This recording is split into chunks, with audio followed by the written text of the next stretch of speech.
بسم اللہ الرحمن الرحیم والصلاة والسلام علی سید المرسلین خاتم النبیین محمد صلی اللہ علیہ وسلم۔ پاکستان منزل بہ منزل کا یہ سلسلہ جاری ہے۔ یہ ایپیسوڈ آپ کے سامنے 141واں ایپیسوڈ آپ کے سامنے پیش کیا جا رہا ہے، جو ان واقعات پر مشتمل ہے جو اکتوبر 1958 میں پاکستان میں وقوع پذیر ہوئے تھے۔ 8 اکتوبر 1958 کو پاکستان میں مارشل لا نافذ ہو گیا۔ 8 اکتوبر 1958 پاکستان کی تاریخ کا بدترین دن تھا، جبکہ ایک جنرل نے پورے ملک میں سیاسی بساط پلٹ دی اور ایک طویل فوجی آمریت کا دور پاکستان پر مسلط کر دیا گیا۔ جنرل ایوب خان نے ایک ٹائپ شدہ خط کے ذریعے اسکندر مرزا کو دیا، جس میں نہایت خطرناک اعلانات کیے گئے تھے کہ 1953 کا آئین ناقابل عمل ہے، بلکہ پاکستان کی سلامتی اور استقلال کے اور استحکام کے لیے بھی خطرناک ہے۔ اگر ہم اس آئین پر اصرار کرتے رہے تو ہمیں پاکستان کو بھی خدا حافظ کہنا پڑے گا۔ یہ نہایت جھوٹی باتیں تھیں اور نہایت فریب کی باتیں تھیں، اس میں کوئی حقیقت نہیں تھی، بلکہ 1953 کے آئین کا بنانا اور اس کو پورے پاکستان سے قبول کروانا یہ بہت بڑا کارنامہ تھا، جس پہ واقعی سیاستدان قابل تعریف ہیں، اور وہی کسی ملک کو قائم کرنے کے لیے آئین ہی جو ہے سب سے بڑا اہم ڈاکومنٹ ہوتا ہے، دستاویز ہوتی ہے، جس پہ ملک جو ہے کہ تمام شعبے، تمام صوبے اور تمام ادارے جو ہیں وہ ایک دوسرے سے کوآرڈینیٹ کرتے ہیں۔ اس لیے انہوں نے یہ کہا کہ اسی خط میں لکھا کہ اس لیے یہ وجہ سے آئین کو منسوخ کر دیا جائے، تمام آئینی اسمبلیاں مرکزی اور صوبائی ختم کر دیا جائیں، اور general Ayub Khan chief martial administrator مقرر کیا جاتا ہے۔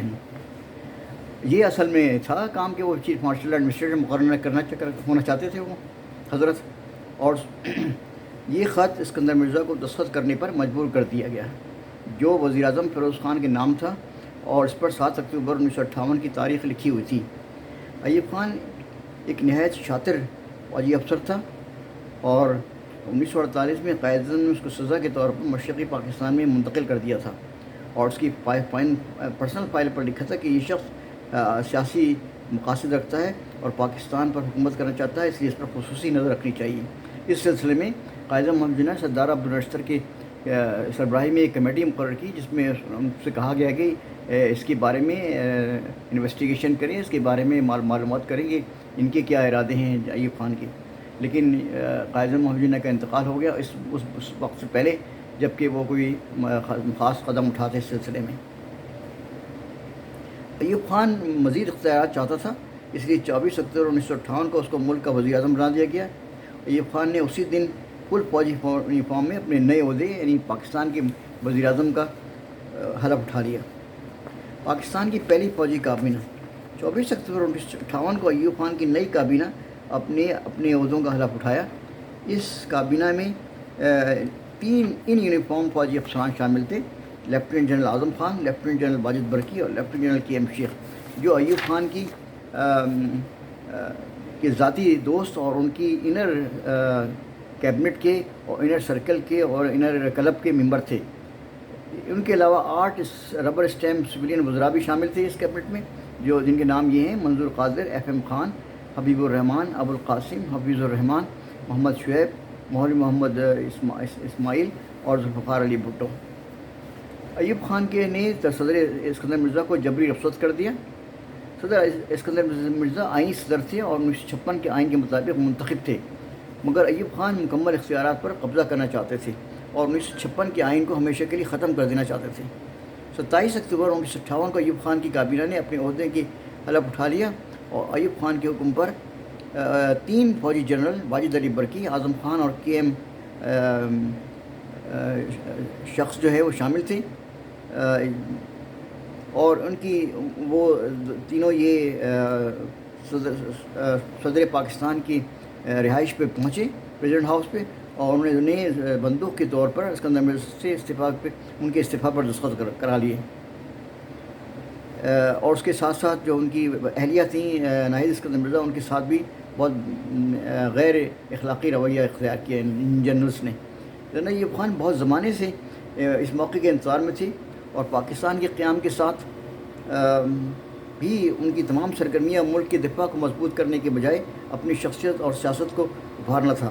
1947 میں ایوب خان صرف ایک بریگیڈیئر تھے، جس کے بارے میں قائد اعظم نے حکومت کو وارن کیا تھا کہ اس نے فوج میں سب سے بڑے عہدے پر پہنچنے کے لیے بہت سی سازشیں کی، اور 12 دسمبر 1949 کو پاکستان آرمی کے 2 سب سے سینئر افسر میجر جنرل افتخار خان اور ان کی اہلیہ بیگم افتخار خان اور بریگیڈیئر شیر خان پراسرار حالات میں جنگ شاہی میں ایک ہوائی حادثے میں ہلاک ہو گئے۔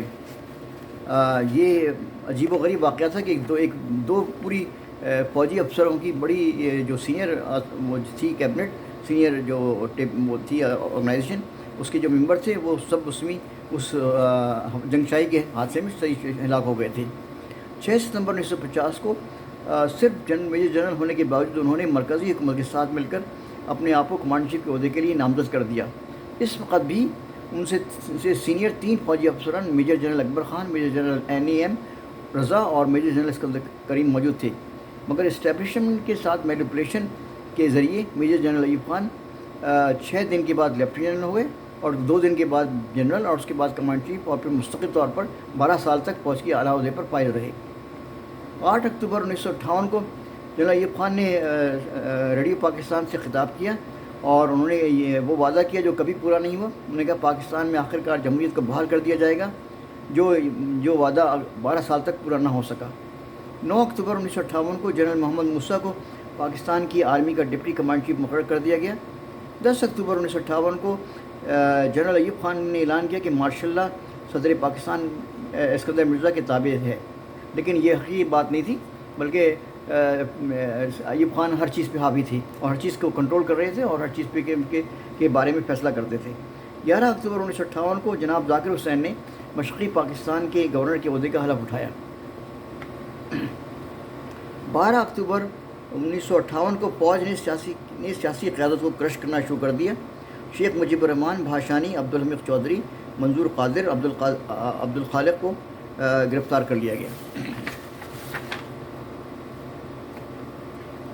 15 اکتوبر 1958 کو صدر اسکندر مرزا نے اعلان کیا کہ مارشل لا کی مدت کو مختصر رکھا جائے گا۔ جنرل ایوب خان کا اعلان کیا، جنرل ایوب خان نے بھی اعلان کیا کہ مارشل لا کے تحت 6 ماہ کے اندر ملک کی حالت کو بالکل بدل دیا جائے گا۔ حالانکہ ملک کی حالات بالکل نارمل تھی، کسی قسم کا مسئلہ نہیں تھا، اور یہ فوجی جو آرگنائزیشن ہے یہ پرابلم کریٹ کرتے ہیں اور ایکسپروپریٹ کرتے ہیں کہ ملک کے حالات خراب ہیں تاکہ کسی طرح اقتدار پہ قبضہ کیا جا سکے۔ 16 اکتوبر 1958 کو ابھی بیگم ناہید اسکندر مرزا صدر کی اہلیہ تھیں، تو انہوں نے اسی حیثیت میں کراچی میں نہایت لیاقت نیشنل اسپتال کا افتتاح کیا۔ 21 اکتوبر 1958 کو جنرل ایوب خان نے اعلان کیا کہ فوج پاکستان پر حکومت کرنا نہیں چاہتی، اور پھر 12 سال تک وہ یہ شخص اقتدار پر قابض رہا۔ 22 اکتوبر 1958 کو معروف سائنسدان ڈاکٹر سلیم الزماں صدیقی کو ڈاکٹریٹ کی ڈگری دی گئی۔